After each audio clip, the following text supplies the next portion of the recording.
दोस्तों आप सभी को राम राम। ये बहुत ही इम्पोर्टेंट इन्फॉर्मेशन आपको प्रोवाइड करी जा रही है। मैंने आपसे पहले भी कहा है कि ये पर्टिकुलर वॉर अगर देखिएगा बढ़ने वाला है तो इसका मतलब है टेंशन भी बढ़ने वाली है। तो मैं तो पहले आपको 7 ऐसी कंट्री बताऊंगा जो डायरेक्टली इन्वॉल्व हो गई हैं पिछले 5 दिनों में इस पर्टिकुलर वॉर में। साथ में अगर आप देखेंगे तो मैंने कहा था यूरोप का एंट्री बहुत खराब होगी। यूरोप की एंट्री मतलब रशिया की एंट्री, मतलब अगर यूरोप डायरेक्टली इन्वॉल्व होगा इस वॉर में तो रशिया अपने आप इन्वॉल्व होगा। मतलब इसमें कोई डाउट ना रखिएगा कि रशिया इन्वॉल्व नहीं होगा। रशिया इन्वॉल्व होगा और बहुत बढ़ चढ़ के देखिएगा इन्वॉल्व होगा। लेकिन लेकिन आप समझ सकते हो कि तब चीज़ें बहुत ख़राब होंगी, डिस्टर्बिंग होंगी। तो ये चीज़ आपको समझ के चलनी है। तो अब मैं डायरेक्टली आपको वो इन्फॉर्मेशन देने जा रहा हूँ। आप पहले गूगल पे भी सर्च कर लेना, अच्छी तरीके से चीज़ों को समझ लेना। यहाँ पे मैंने सोर्स भी आपको प्रोवाइड कर दिया है। तो आप देख सकते हो ईरान वॉर में देखिएगा एक्सपेंशन देखने को मिल रहा है।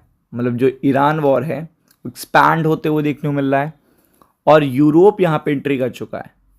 आप देख सकते हो यूरोप की यहाँ पे एंट्री हो चुकी है। इससे पहले जो आप जानोगे यूरोप की एंट्री से पहले सबसे बड़ी बात है कि ये कहाँ से बातें आना शुरू हुई। तो कुछ कंट्रीज़ हैं जो ऑलरेडी यहाँ पे एंटर हुई हैं पिछले 5 दिनों में।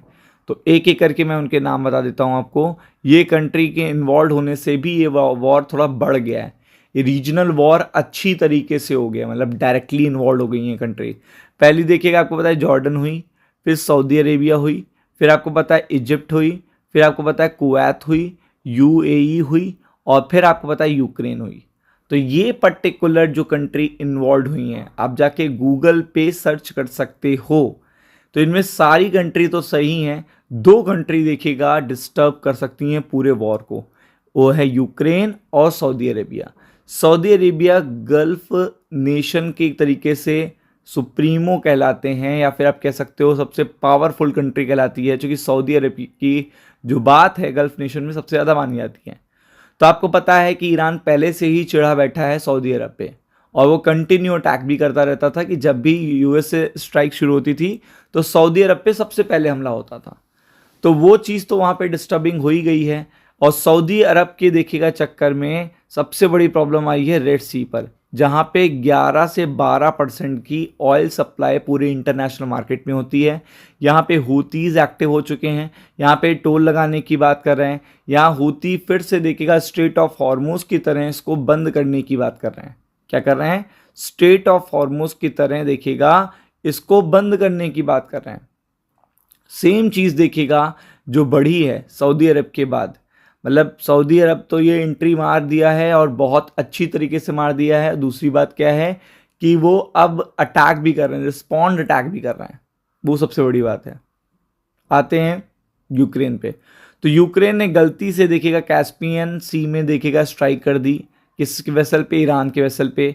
तो वो जो एंट्री हुई उससे ईरान बिल्कुल चिढ़ गया है। और यूक्रेन आपको पता है यूक्रेन को सपोर्ट आज तक किसका रहा है यूरोप का और नाटो का। तो ये चीज़ देखिएगा जो एक्सपैंड होके ये जो एक्सपेंशन हुआ है वो यूरोप का जो एक्सपैंड हुआ इस पर्टिकुलर वॉर में, ये बहुत ही ज़्यादा चिंताजनक है, क्योंकि ये डायरेक्टली इन्वॉल्व होना यूरोप का और नाटो का ये बहुत बड़ी प्रॉब्लम क्रिएट कर देगा, क्योंकि रशिया और चाइना अपने आप इसमें इन्वॉल्व हो जाएंगे। तो आप देख सकते हो कि यहाँ पे डोनाल्ड ट्रंप ने भी देखिएगा इस चीज़ को बहुत बार कहा है कि यूरोप को साथ देना चाहिए डोनाल्ड ट्रंप का स्ट्रेट ऑफ हॉर्मुज़ के लिए। और सबसे ज़्यादा प्रॉब्लम भी देखिएगा यूरोप को हो रही है। यूरोप को सबसे ज़्यादा सप्लाई किसकी है? यूएस की है। तो आज नहीं तो कल उसे सपोर्ट तो यूएस का करना ही है। तो आप देख सकते हो यहाँ पे Trump has announced his latest Washington area construction project देखिएगा, withdrawing his pick for the attorney general in the face of Republican opposition. तो आपको पता है ट्रंप अपने नॉर्मल सिचुएशन के भी काम कर रहे हो, लेकिन जो थ्रेट है, जो यूएस ईरान कॉन्फ्लिक्ट का थ्रेट है, वो बढ़ता जा रहा है और ये बढ़कर पहुंच चुका है यूरोपियन कंट्रीज़। अब आपको पता है कि यूरोपियन कंट्री में अगर ये पर्टिकुलर वॉर इंटर करेगा तो वो सिचुएशन को एकदम ख़राब कर देगा, बिल्कुल ख़राब कर देगा। तो ये मंडे के लिए सबसे बड़ी ख़राब न्यूज़ है। Be prepared for it. Ram Ram.